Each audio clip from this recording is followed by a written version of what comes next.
Welcome to the Love Letters to Our Bodies podcast. I'm your host, Gwendolyn Mitchell, founder and CEO of Moyo Institute and lifelong spiritual seeker and energy worker. Here for thoughtful conversations about health, healing, and happiness by, for, and about Black and African American women. Disclaimer, the Love Letters to Our Bodies podcast does not provide medical advice. The opinions, experiences, and insights shared are for informational purposes only. Nothing shared in this podcast is intended to be a substitute for professional medical advice, diagnosis, or treatment. Always seek the advice of your physician or other healthcare provider. Don't disregard or delay seeking it because of what you've heard on this podcast. Thank you. Are you ready? Let's dive in. Welcome, welcome, welcome. Love Letters to Our Bodies podcast family. I'm happy to have with me today Jennifer Groebe. Jennifer is a licensed clinical social worker and long-term healthcare consultant. Jennifer's background in the senior healthcare industry speaks volumes for her contributions to elders and their families. When earning a master's degree in social welfare from UC Berkeley, her dual majors in gerontology and agency management provided the catalyst for her work in the medical field. As a licensed clinical social worker in Northern California and provider of continuing education for mental health, nursing, and long-term care professionals, Jennifer is connected to professional elder care programs and providers. During her 32-year career at Kaiser Permanente, Ms. Groebe made numerous presentations at national and international conferences and worked on and managed many projects that impacts the community today, including the well-known Adverse Childhood Experience, or the ACE project. Elder care, domestic violence prevention, mental health, research, and end-of-life care are areas dear to Jennifer. Her community involvement includes membership on the board of directors of the International Association for Comprehensive Energy Psychology and membership on the Mental Health Committee of the Cape Verdean American Medical Society. So, Jennifer, thank you so much for joining us today. I'm delighted to have this opportunity to chat with you about the wonderful things you're doing. And it was such a delight meeting you at the Charlotte Maxwell Clinic open house and to learn that you also do tapping, which is something that I wanted to learn more about and have our listeners learn more about as well. So welcome. Well, thank you. Thank you for having me and saying all those nice things about me. It's a pleasure to be here. Beautiful. So can you share a bit about your journey to becoming a licensed social worker and how you discovered tapping and energy psychology? My journey started as an elementary school teacher and later a special ed teacher. I was on my way to social work school to become a school social worker. And in the end, by the first day, I was in the gerontology program. I learned that you could graduate with a degree and then you could do additional work and get a license to do counseling, to maybe have a better job opportunity. So that's how that happened. And that I had to take the test more than once, but I did finish, and I'm glad I did. What about tapping and energy psychology? What drew you to incorporate these modalities into your practice? I already used a lot of quieting, guided imagery, techniques that I had, meditation and breath work. And then I was in a class getting my own continuing education, and the teacher started talking about tapping. I went up to her during the break, and that's how I got involved, really asked her some questions and became involved in the organization. I believe in it. I believe in techniques that are not just pharmaceutical, either as an alternative or as an adjunct. So that's how I became interested.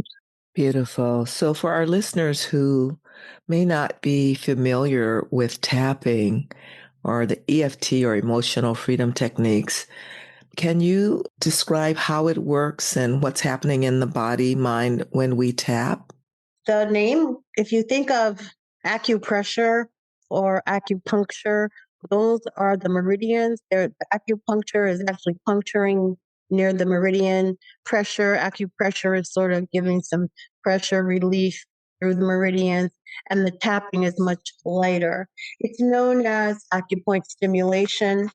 And in energy psychology, tapping is these various practices, iterations of tapping are known as cognitive somatic practice.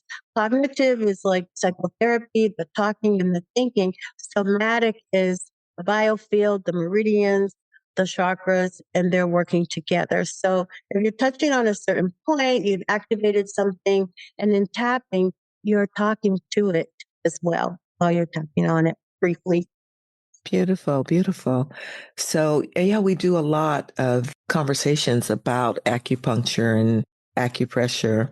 As a matter of fact, I just finished an interview with a doctor who is both an anesthesiologist and an acupuncturist. And that was really fascinating to me. Well, I would also just say that most people by now, over the past 5 or 6 years, have heard of it, whether they practice it or not. So it's becoming a little more mainstream as far as the information.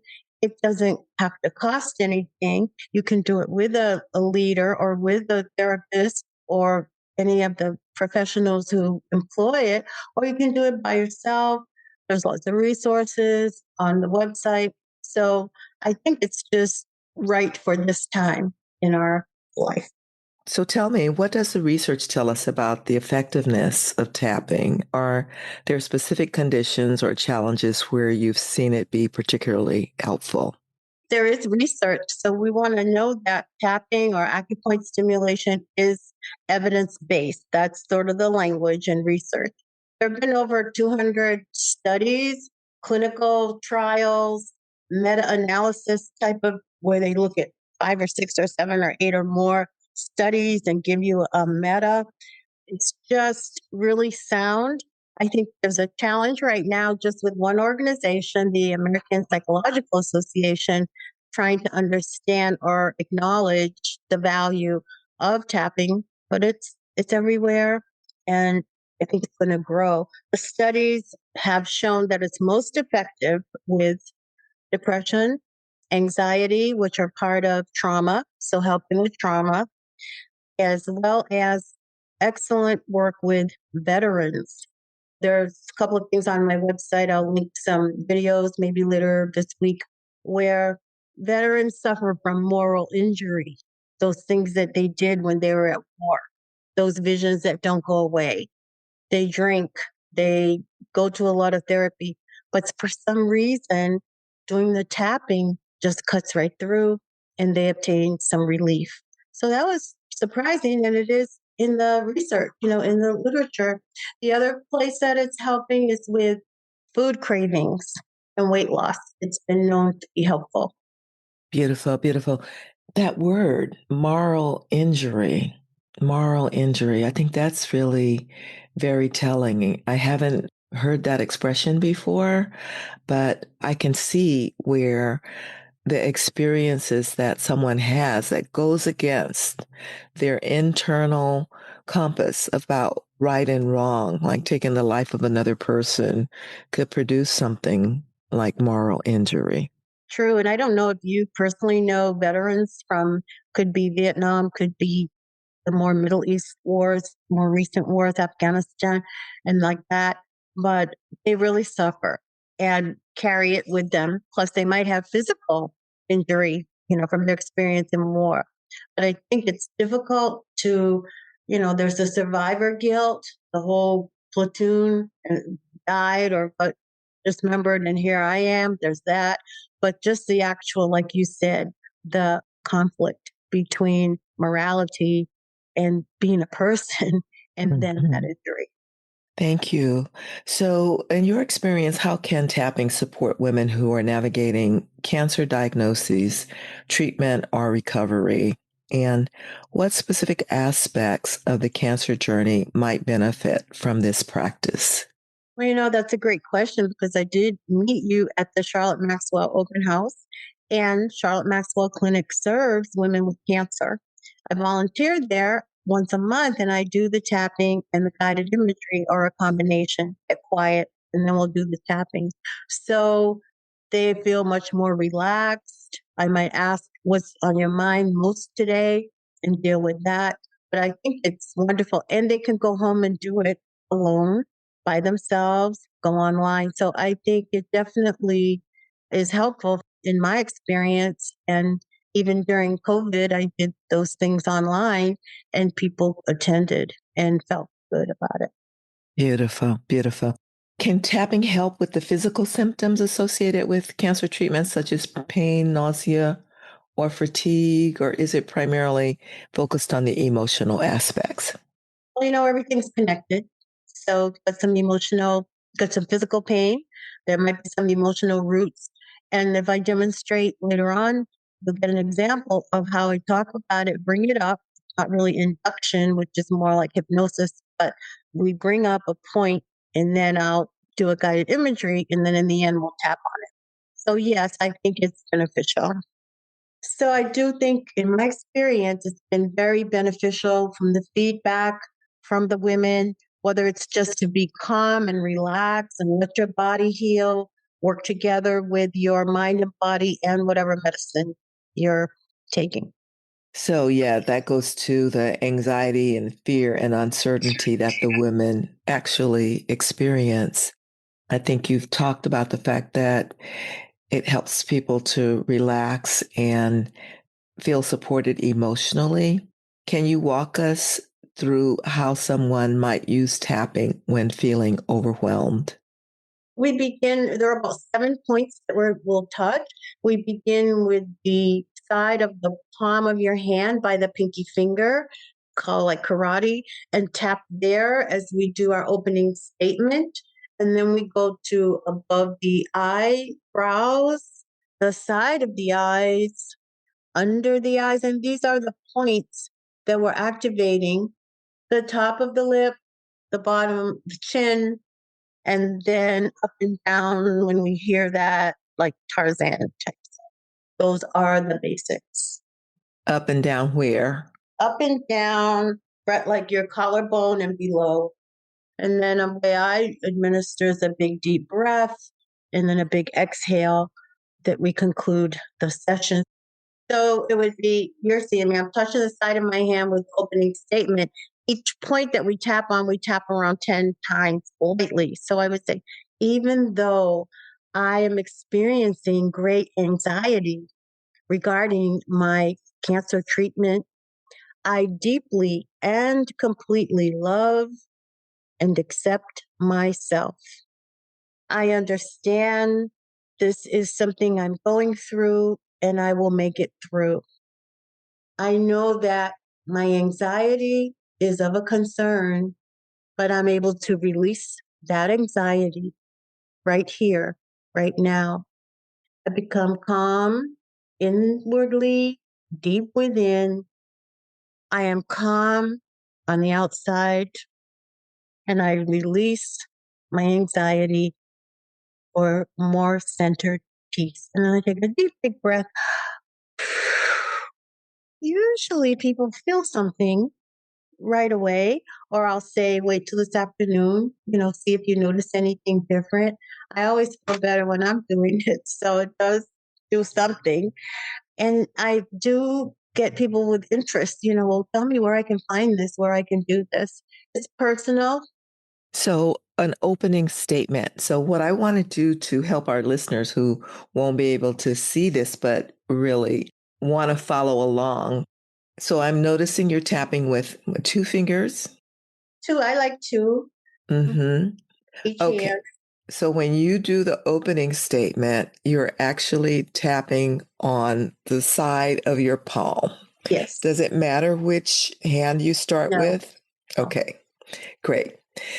So I'm going to be asking you these questions and you just give me your responses as we go along. Okay. So you're doing the open statement and you're tapping on the palm, Side of the palm. side of the palm. And is there a number of times that you're tapping? 10 to 15. I like 10 at Okay. each point. So why don't you say your opening statement as we go along, and I would like for you to repeat that sequence of statements as I just described where you're tapping. Okay, and let's remember that, say in this example of anxiety, I would ask at the very beginning, how troublesome is this on 1 to 10 scale? 1 is not that troublesome, and then 10 is I just worry about this or think about this all the time. That's important. It's called a subjective unit of distress, but we want to get a little measurement so that when we're done, we check back in. What is the number now? All right. So you're starting with your opening statement, tapping on the side of the palm under the little finger. Mm-hmm. Mm-hmm. Below the little finger, but actually right on the side of the palm. Right. Okay. So go ahead. Even though I'm experiencing anxiety about my cancer diagnosis journey, now we move. I deeply and completely love and accept myself. So now you're tapping over the eyebrows. Okay. I deeply And completely and completely love and love accept myself. and accept myself. Thank you. I'm tapping along with you. Okay. Now, So that outside of you, mhm. I am worthy of love. I am worthy of love. On the side of the eyes, just below the temples, right next to the eyes, I'm worthy of love. And 10 taps or light taps. And then we go under the eye, under the iris, actually, and we said, I deeply and completely love I'm and worthy of accept. love. I'm worthy of love. And now I accept love for myself. I accept love for myself, tapping under the eyes. Now we could do 2 hands. I just use one above the lip, under the nose, above the lip. Mm-hmm. I am in charge of my health and wellness. I'm in charge of my health and wellness. I acknowledge my spirit medicine and my pharmaceutical medicine working together. Now we're tapping underneath the lips on the chin. I acknowledge my spiritual medicine working with my pharmaceutical medicine. Beautiful. And now we move down to the collarbone. Up and down the collarbone. I receive my good, including my good health and healing. I I receive receive my good, including my good health and and healing. healing. Big, deep breath. And then give a minute, a second or so. And then I would say, what is that number now? Now, in some cases, it could become a 5 or 2, but sometimes it's still from, if it was a 10 high number, it's only an 8. It's gone down, but it's not gone away. And we just do the same thing over again. You might do it 2 more times, checking in with that number, try to get it as low as possible.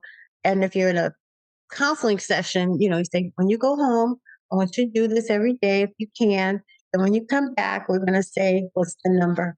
And, I'm tapping along with you as you describe that. And I can tell you that I'm beginning to feel more relaxed in my own body. So thank you for sharing that with us. Your body said, thank you. Yes. The Love Letters to Our Bodies podcast is sponsored by Moyo Institute Incorporated, a nonprofit organization offering heart-centered educational experiences, and the Lloyd Symington Foundation, which supports visionary grassroots cancer programs. So, one of the beautiful things about tapping is that it can be self-administered. What's a good starting point for someone who's never tapped before? Well, I would say there are numerous tapping programs, examples online. If that's where someone is comfortable, you could find a practitioner. And I will just say that Energy psychology describes a group of practitioners. So it could be psychologists, social workers, psychiatrists, Reiki workers, people who are into the biofield and into the healing from within. So I think starting with a person, I'll have a weekly, maybe twice a month group starting online in February. That's one place. And it depends on where you live. If you live like where we are in the Bay Area, there are many opportunities. It's not a foreign idea. So, are there specific tapping points that are particularly powerful for stress relief or emotional regulation, or does one go through the entire sequence each time? Both. It's a sequence, it's the words that lead up to it. So, and each person, like there's tapping that we did, there's another one called tapping for trauma. There are a couple of variations on this, but basically the points are the same because those are our acupoints in our body. Those are what our meridians run through. So, how often should someone practice tapping to experience the benefits? And what does a sustainable tapping practice look like? I think we all have our routines. Some people wake up and read, some people read spiritual literature, some people meditate. So I think if you can incorporate it into something you're already doing, it gives it strength. But I think once you start to feel the benefit of it, that would urge you or at least lead you to want to do it more regularly. Could be daily, weekly is good too. Okay, beautiful. So, for those who are listening who may feel skeptical about energy based healing modalities, what would you say to them? And if they're curious or doubtful about whether or not tapping could work for them? Well, I don't want to push anybody in any kind of way. I'll remind people that we talk about our energy a lot. We just aren't aware of it. I don't think I have the energy to do this today. Or, oh, that person, they are high energy. So we're already aware of the energy moving in and through our bodies. And I would just say be gentle with yourself. It's not for everyone, actually. So, just like guided imagery, when I do that and there's a lot of imagination involved, that's not for everybody. That's not for people who have hallucinations. That's not for people who have visions, that are not healthy. So, I would just try a little bit, a small thing. Maybe it's anxiety, maybe it's something to do in the family and the person's reaction, even though I reacted that way, and sort of bring it Okay. So, can tapping be used alongside conventional cancer treatments? And how do you approach integrating energy psychology with traditional medical care? I think you've touched on it a little bit in terms of talking about your volunteer work at Charlotte Maxwell. This work comes under complementary medicine or alternative medicine. I like to think of it as complementary because you may have anxiety just about getting a diagnosis. You may have anxiety about how am I going to do all these treatments. So it could be valuable in just reducing the anxiety. I think that I'm going to be, or anyone who's working with tapping in the biofield, is trying to regulate and calm the body. I always say so that the medicine can freely do its work. Because That holding on, we hold things in the body anyway. So we want to relax that body, take the medicine, let it do what it needs to do, and let the rest be discharged. I think that's a great point. I mean, we sometimes think of you have to do one or the other, but the idea that the complementary therapies allow the body to relax and be able to really receive the benefits of the traditional or allopathic medicine when that's being used. True. In Germany, it's used in hospitals on a regular basis. Other parts of the world might be more open and more experienced with it. But yes, you have to treat all parts of us. And so let the cancer doctors do their work. They're very good. They're like down to the points in the molecules and let them do that and let us prepare the patient and teach the patient how to be calm to receive it. Beautiful, beautiful. And you said that it might not be for everyone. It's not for folks who are experiencing, I guess, what we would call in the medical field Psychosis. psychosis or things like that. But are there other people who might be better off using a trained professional as opposed to trying to do it on their own? In the beginning, you want someone to show you just how I've demonstrated or explain it, talk it through. And I'll tell you where it's been used in trauma, at least the Association for Comprehensive Energy Psychology. It helped treat Rwanda war victims with trauma. We've responded to many tragedies. There's just numerous. Every day there's another tragedy. The carpet shooting, certain things. We've had people around the country who responded and were there to the fires, the wildfires in Northern California. A lot of people were displaced. A lot of the people who were displaced were marginal anyway. So it was very traumatic, and you can't even think about doing anything. We went in there, showed them how to just regulate, train the Red Cross people. So it's usable and doable. Beautiful, beautiful. So, a lot of times when people are experiencing a cancer diagnosis, there's a feeling that somehow the body has betrayed them. And the question that I have is, will tapping help people reconnect with their bodies, and especially if they're having these feelings of disconnection from the body? I think so. I think just by accessing those points, you bring some relief. It's just natural in the body. I think, earlier, if someone's resistant, they don't want to try it, then no. And when you're ready, try it. But I will just say, how are you feeling? Would you like to feel better?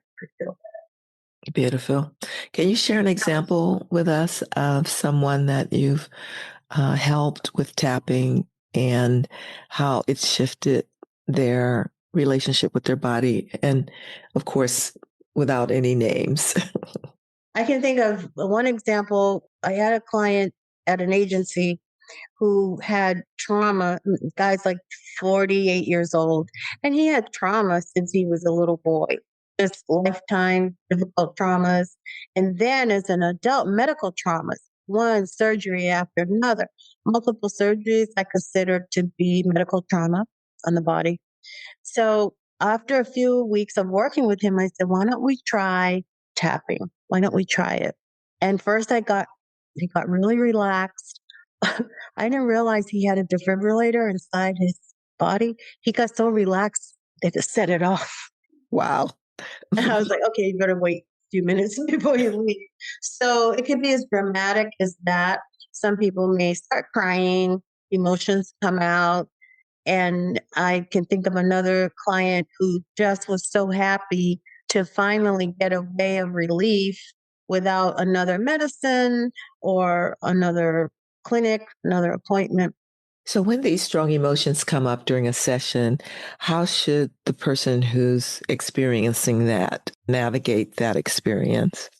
Well, stop and breathe, be good to yourself, understand that it was ready to come out, perhaps, even if you think you're not ready, and be gentle, like a little baby, because it's a new thing, and be gentle with yourself.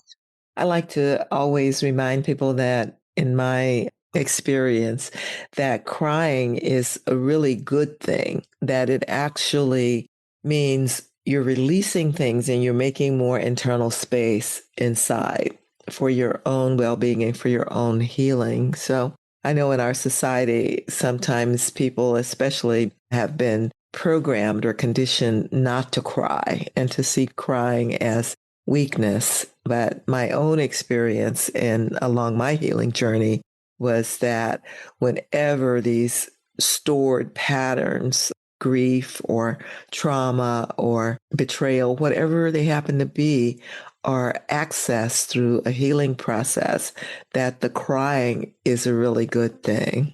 Mm-hmm. Yes. So one of the core values at Moyo Institute is health equity and reaching underserved communities. Can you tell us what makes tapping an accessible tool for people who might not have access to traditional therapy or expensive wellness programs? or even, they might not be able to afford a wellness coach. I think hearing about it, like, the people at Charlotte Maxwell, they come to get many modalities, different modalities, and I just offer one of them, and that's free. I know that the organization I'm involved with is trying to get it out there even more. If anyone goes to the website for comprehensive energy psychology, they will see a lot of videos demonstrating the different techniques.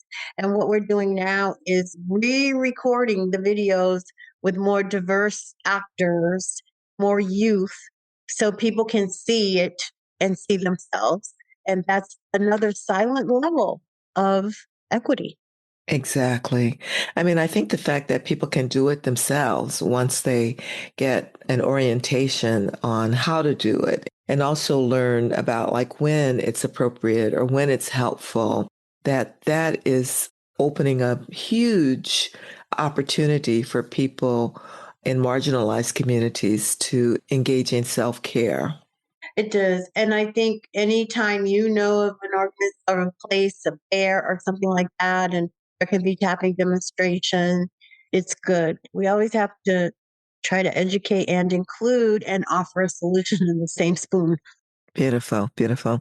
It's occurring to me that I'd like to have you as a guest at our next workshop to demonstrate tapping to the women who are attending the Love Letters to Our Bodies workshops, because I think it would be helpful for them as well. How does tapping complement other holistic practices like Reiki, meditation, or yoga? Do you find that they work synergistically? Of course, I think they do because they're all kind of tapping into the biofield or the psycho-spiritual part of us. Reiki is wonderful. The people at Charlotte Maxwell like it a lot. And then I think some people learn how to self administer that as well. So I think they work together in that group of complementary offerings, sound healing. It's all soothing to the soul. So, how has this work impacted your own self care practice and your understanding of healing? My own self care practice has got a couple of components. Every morning, I read some spiritual inspiration, pretty much a daily word. I don't just read it, I listen to it and put it inside. Well, I've added maybe some tapping to that because I've learned that. Or, when we're on Zooms, the tapping people, someone's like, I'm looking for my lost pen or something. Well, you can do it that way. But for me, I love it. I love sharing it with other people. And, even in my own family, I get the response, I don't want to do that. What is that? So I just have to go for it wherever someone's able to listen. My own practice includes Pilates because I think body strengthening is important. I don't jog or do fast stuff anymore. And then good meditation. And it led me to want to inspire others. Beautiful, beautiful. I want to go back a little bit when we were doing the demonstration of how tapping works, and you started with an opening statement. And then it was followed with this sequence of affirming statements like, how does someone know what to say when they're going over different points? Well, some people do tapping and they're saying the same thing. It's all the different points. Like if it's, even though I'm anxious, I think that's what I started out with, but they might say angry, say, and they'll do angry. I'm angry on the top of the eyebrows, and I don't like to be angry like this on the side. And then another version of it, I would prefer not to be angry. So they might just stick with that one statement. So the opening statement is identifying the issue, and then on the side of Mhm. the This uh, identifies the issue on the mhm. opening of the hand. It leads us into it. And then the love for self is access, the very next thing over the eyebrows. Because we want to connect with that spot. I deeply, deep, deep, deep. No matter what's going on around me, no matter what I'm experiencing, we want to affirm I deeply and completely love myself. And that opens things up. And then you go to the other points, the other words. Yeah, and it seems to me that when you're demonstrating it on the side of the eyes, it's like after you've established that you love yourself, you acknowledge that there may be some challenge happening when you're tapping on the side of the eyes. Yes. And then after you go to below the nose, you are coming back to the point that you can handle this, that it It's can okay. be shifted. Yes. And you want to feel the shift, take a few minutes. Sometimes we don't know how we feel emotionally. Did we feel a shift at all because we're so wound up or we're so anxious about completing it or learning it? So be gentle with yourself and then just think about those numbers. Wow, it was a 10 and now it's a 7. Okay, beautiful. So we call this podcast Love Letters to Our Bodies. How do you see tapping as a way of writing a love letter to your own body? Oh, I love your title of the podcast. And you're just writing a letter through your acupoints, through the meridians directly in and expressing love for your body. It's like you're writing it on your body. Right. And then you said, I love myself. Yes. Exactly. Beautiful. So, what gives you hope about the future of integrative, holistic approaches to healing, particularly for women navigating cancer and other health challenges? I'm hopeful that it will be more included in the mainstream. I know UCSF has a department, that includes tapping and other metaphysical things as working together with healthcare professionals. I hope that continues more and more. But I also hope that younger people, children, become aware of it. There's a group in Baltimore. It's not necessarily tapping, but they have mindfulness. They've started mindfulness in high schools and junior high schools, and they have reduced suspensions and in some places eliminated them. So if you can get to the core, what's bothering you, tap on it, meditate, be in a quiet without devices and electronics. Yes, I hope that even grows more and more. And there is a similar program at a school in San Francisco that they've done some research on as well, wherever these sort of mindfulness based practices are established, one can actually see documented results of the impact it's having on the lives of the participants and how they're improving overall in terms of their ability to cope and their ability to perform. I love this article about the school in San Francisco. I don't recall the name right now, but they start the mornings with a general assembly where everyone meditates, including the teachers, the principal, and the students together Beautiful, to start their beautiful. day. It's really an amazing thing. So, is there anything else you'd like to share with our listeners about tapping or energy psychology or the work you're doing? And let me just say that I have seen the beautiful card deck that you developed with a colleague, and I think that they're really incredible and inspirational. Is there anything else you'd like to share with our listeners? I just want to say if you have other questions, go to jennifergroebe.com. That would list, I'll be adding these links to some of the things I've mentioned, be able to reach me. And really, I focused on youth because it's a very different world for them than it was for me. Look at the news every day, and they're always on devices. So I think if they can start to see the benefit of it and make it a self care, regular self care, that would be great.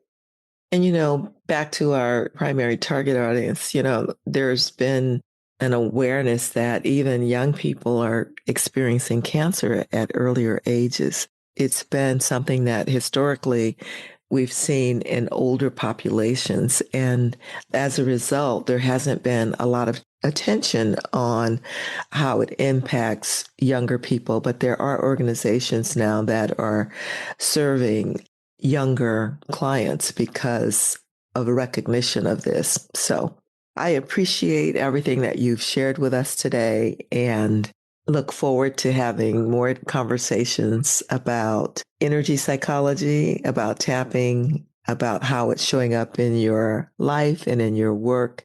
So thank you very much, Jennifer Groebe, for being here today. Well, Gwendolyn Mitchell, thank you so much for having me. It was great to meet you and look what that developed into. And like you, I look forward to more interaction together. Beautiful, beautiful. That's a wrap. Thank you so much for listening to Love Letters to Our Bodies, conversations on health, healing, and happiness. To find out more about the Love Letters to Our Bodies project, visit our website at moyoinstitute.org. That's MOYO Institute.org. Follow us on social media and subscribe to the podcast so you don't miss an episode. If there are topics you'd like for us to discuss, let us know. Remember, your body is beautiful, girlfriend. Love it.